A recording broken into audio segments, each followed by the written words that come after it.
But for those who don't, there are thousands of postcards from the 1890s to the 1910s that nobody talks about. They show babies being grown in cabbage patches, babies being harvested from gardens, babies arriving on trains, babies being pulled from water with hooks and nets, and some that literally say in French, "Nous sommes vendus," we are for sale. These aren't art projects, these aren't cute jokes.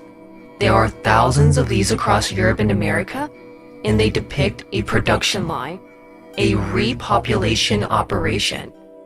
The woman in the red is their handler. The men in the top hats pay for them. Familiar, right? This is the real history behind the Cabbage Patch Kids, and it's even in their lore. A story about babies being grown in a garden, delivered by a stork in uniform, while an evil witch tries to enslave them for labor. Nobody really ever questioned where that story came from. In 1881, a French doctor attached to a foundling hospital built the first baby incubator.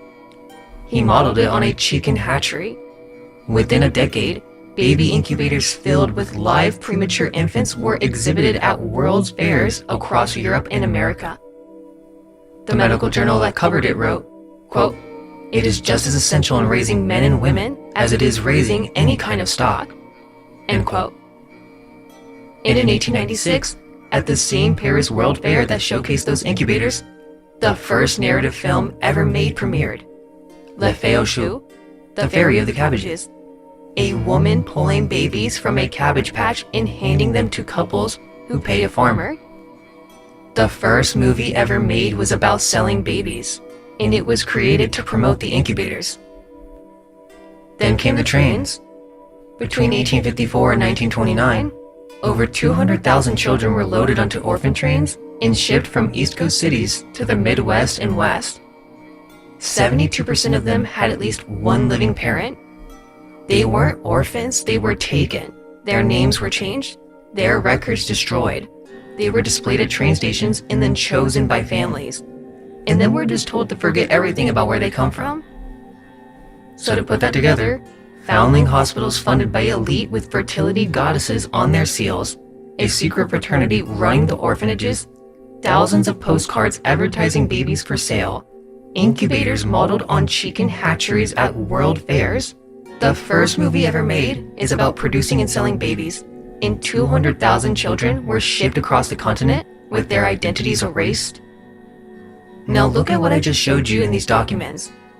Shell companies declaring DNA analysis, CRISPR gene editing, fertility doctors, egg harvesting, AI processing, forced pregnancies, babies taken, women trafficked through international pipelines and brought to genetics meetings, and $167 million routed through one man's shell company to a Rothschild bank.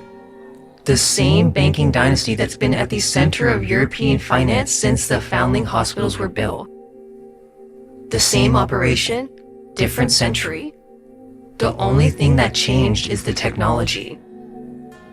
Okay, so I showed you what I found, but that was just from 44,000 documents in the database that I was using. There are 3.5 million pages in the full DOJ release. What I showed you today is just what one person found in 1 week. There's